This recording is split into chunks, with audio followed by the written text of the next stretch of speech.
Assalamualaikum warahmatullahi wabarakatuh. Halo Sobat Muamalah, perkenalkan aku Nur Hamida Nasution, mahasiswi Hukum Ekonomi Syariah di STASEBI. Di video kali ini, aku mencoba menjawab 15 pertanyaan untuk memenuhi tugasku pada mata kuliah Produk Bisnis Islam. Ikuti terus videoku ya. Jangan lupa subscribe, like, comment, and share.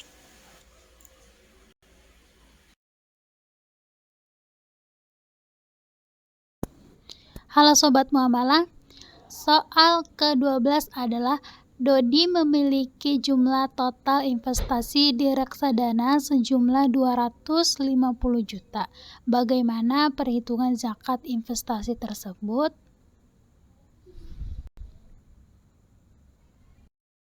Zakat investasi dalam istilah fikih biasanya disebut zakat al-mustaqilat. Zakat tersebut dikarenakan terhadap harta yang diperoleh dari hasil investasi. Di antara bentuk usaha yang termasuk investasi seperti bangunan atau kantor yang disewakan, saham, rental mobil, dan rumah kontrakan, dan lain-lain. Zakat investasi dikiaskan dengan zakat emas, yaitu nisab 85 gram emas dan dikeluarkan sebesar 2,5%.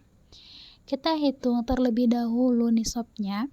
85 gram dikali 1 juta per harga emas sama dengan 85 juta. Dengan total investasi Dodi sejumlah 250 juta, maka Dodi wajib mengeluarkan zakatnya sebesar 2,5 juta. Berarti 2,5% dikali 250 juta sama dengan sebesar Rp6.250.000. Beberapa aspek yang harus kita ketahui tersebut. Yang pertama, usul fikih. Dalam Al-Quran Surah Al-Baqarah ayat 267, nafkahkanlah di jalan Allah sebagian dari hasil usahamu yang baik-baik.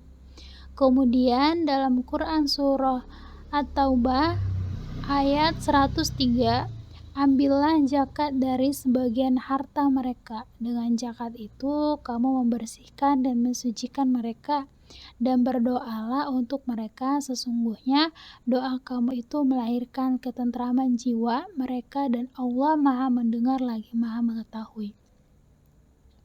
Kemudian hadis Nabi Muhammad SAW diriwayatkan oleh Abu Dawud dari Samsarah bin Jundab. Ia berkata, sesungguhnya Rasulullah SAW memerintahkan kepada kami untuk mengeluarkan zakat dari yang kami persiapkan untuk berjual beli. Kemudian ijma diriwayatkan sejumlah sahabat menyerahkan kepada orang-orang mudorib harta anak yatim sebagai mudorobah, dan tidak ada seorang pun mengingkari mereka.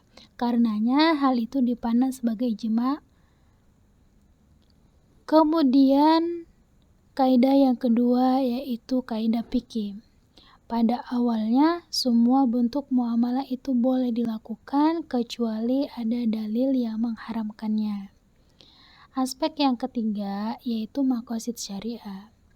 Memenuhi kebutuhan para duafa, setiap muslim yang memiliki harta dan sudah mencapai nisab, maka bagian dari nisab tersebut adalah bagian menjadi hak para duafa. Dengan begitu, harta tidak terkonsentrasi hanya di tangan orang-orang yang mampu, tetapi terdistribusi juga kepada pihak yang membutuhkan. Maqasid lainnya adalah bentuk pembiasaan diri untuk memberi dan bersedekah. Kemudian aspek yang keempat adalah fikih muamalah.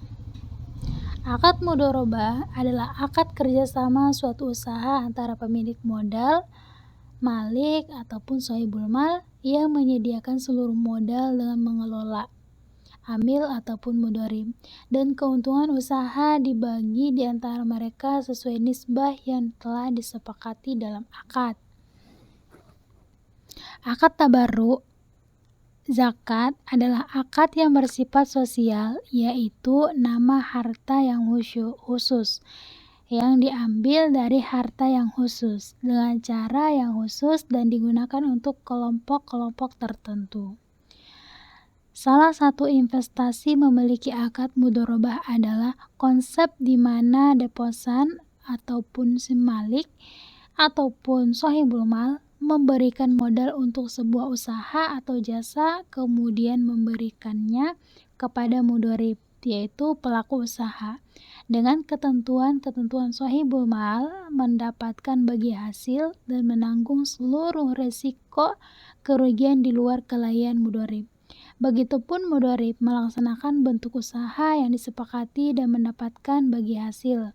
Zakat investasi adalah persamaan skema zakat perdagangan, yakni investor adalah pemodal dengan memberikan hak 2,5% kepada mustahik apabila sudah mencapai nisab 80 gram emas dan mencapai haul 1 tahun. Fatwa Majelis Ulama Indonesia nomor 3 tahun 2003 tentang zakat penghasilan. Dalam fatwa ini, yang dimaksud dengan penghasilan adalah setiap pendapatan seperti gaji, honorarium, upah, jasa, dan lain-lainnya yang diperoleh dengan cara halal, baik rutin seperti pejabat negara, ataupun pegawai, ataupun karyawan, maupun tidak rutin seperti dokter, pengacara, konsultan, dan sejenisnya, serta pendapatan yang diperoleh dari pekerjaan bebas lainnya. Fatwa Standar Syariah AOIP Syariah Standar nomor 35, zakat harta yang dapat dizakatkan meliputi uang tunai dan sejenisnya, piutang dikurangi piutang, ragu-ragu, aset yang disiapkan untuk diperdagangkan seperti barang, kertas keuangan, dan real estate, dan aset pembiayaan mudharabah, musyarakah, salam, dan istisna. Pengurangan dari aset keuangan termasuk aset tetap yang terkait dengannya sebagai serta alokasi yang dapat dikurangkan seperti yang ditujukan pada angka 7 Standar Syariah Hawalah.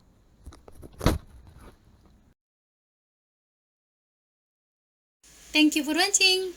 Ikuti terus videoku selanjutnya ya. Jangan lupa subscribe dan aktifkan loncengnya agar kalian bisa ikuti channel dan video-video lainnya. Like kalau kalian suka dengan videoku, comment and share biar video ini semakin bermanfaat. Sampai ketemu di videoku selanjutnya. Wassalamualaikum warahmatullahi wabarakatuh.